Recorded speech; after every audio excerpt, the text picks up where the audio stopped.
Oksana. Backstory. Maya is a strikingly attractive, voluptuous Russian brunette. Every single time I posted a Craigslist ad, I'd get a response from her. Even after she appeared in Rec, she kept responding to every new Craigslist. I don't recall what role I reached out to her about, but I do recall that during the conversation, I realized that her thick Russian accent just wouldn't work.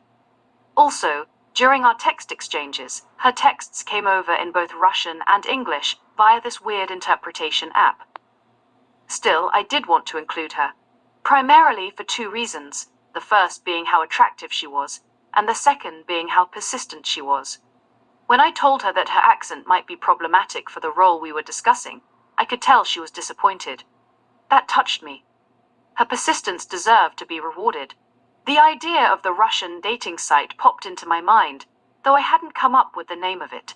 Cuddly Comrades yet. Maya was all for it. I wrote the scene and emailed it to her a few days later, offering her $200. What about transportation, she asked. I don't provide it, but I'll tell you what, I'll throw in an extra 50. Pretty fair of me, I think, considering she was only coming from Hollywood, not very far at all. At that point, I was still in pretty good shape as far as savings, so an extra $50 wasn't a very big deal at all. Maya is serious about the craft of acting. She was a working actress in Russia before coming to the United States. I never asked her any personal questions about her life in Russia, what brought her here, how she felt about the war, but there are numerous clips of her in Russian productions on her Instagram page. The shoot was also going to include Jackie Monahan. Remember her? The comedian, actress, and best friend of Dash, the woman I wrote Doug and Dash a hate story about. Jackie would reprise her role as one-night stand psycho stalker Claire. The idea was, as Rec and Oksana are at a table in a restaurant, Claire appears as their waitress and pours hot coffee on Oksana. I envisioned shooting what I titled the Psycho Cafe scene on the terrace of Sunny Grill in Mar Vista. Sunny Grill's upsides are that they're within walking distance of my place, and they have an absolutely darling Mediterranean-themed patio. The challenges shooting there are described in later pages, but in a nutshell, there were just too many cast members, and too much ensuing stage direction for such a confined space. Add to that we wouldn't have permission to shoot there, and that the set might be invaded at any moment by Sunny Grill customers. We did, however, shoot the much simpler Lily Garza scene, which featured only one character, Lace Pedroso as Lily Garza at Sunny Grill.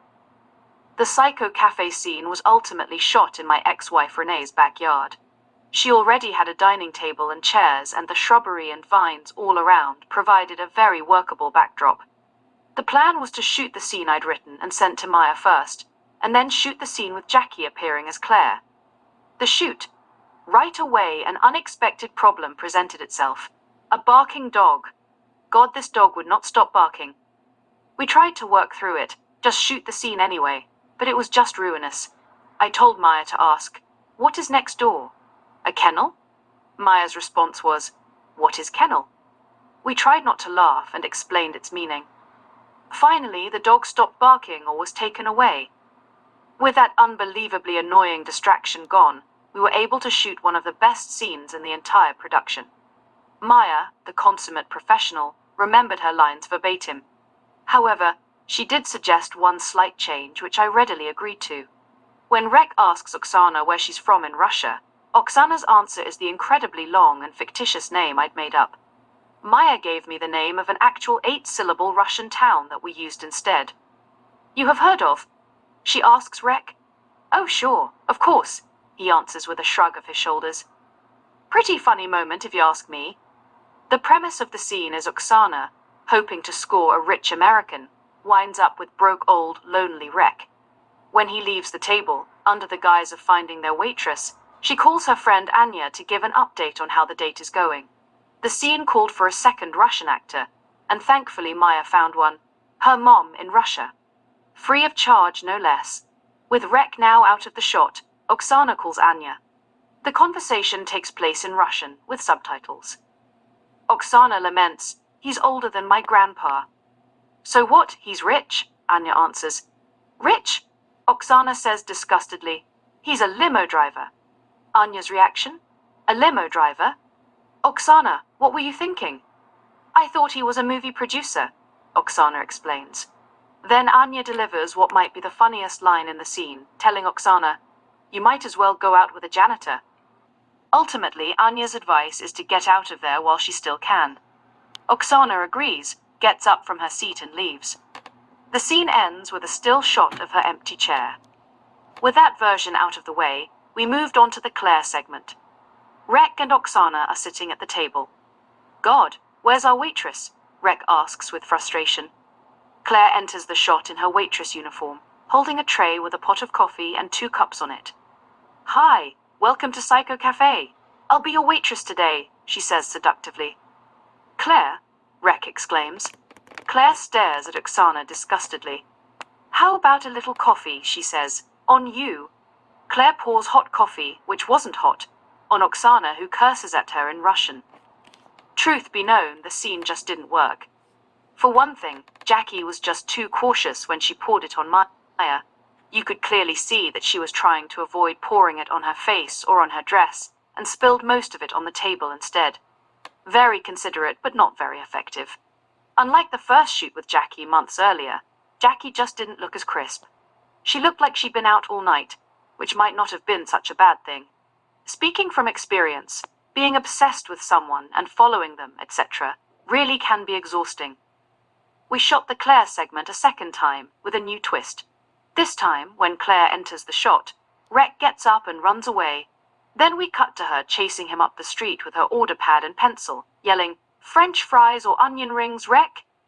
French fries or onion rings? That didn't really work either. None of the Claire versions of the shoot made the final cut. The scene with Rek and Oksana was just way too good. Not to mention the international dimension her conversation with Anya brought with it. Maya seemed surprised when I paid her in cash. Not only that, but she asked if there was a contract to sign. That was the first and last time any of the performers said anything about a contract. I'm not sure the exact cost of the scene because I don't remember what I paid Jackie. Cameraman Chris got $100, Maya's $250. I'd say it was somewhere around $500. Obviously, the money I paid Jackie was a total waste, but still when I look at the scene, I'm satisfied that what I paid was worth every penny. Maybe a day or so later, I shot Rek coming back from his search for the waitress, finding Oksana gone, and calling out to her in disbelief. A great idea in theory. I mounted the camera on a tripod and did my best to capture our main character in all his absolute hopeless aloneness, despair and disappointment. There he stands, all alone, calling, "Oksana? Oksana? Oksana?" This segment was left on the editing floor. Oksana getting up and leaving and the camera staying locked on her empty chair, I decided, was the perfect ending to the scene. Post-shoot musings. Maya just lights up the screen. I wanted to bring Oksana back, but again budgetary restraints got in the way. Still, we did shoot one really cool scene, one of the coolest in the entire production.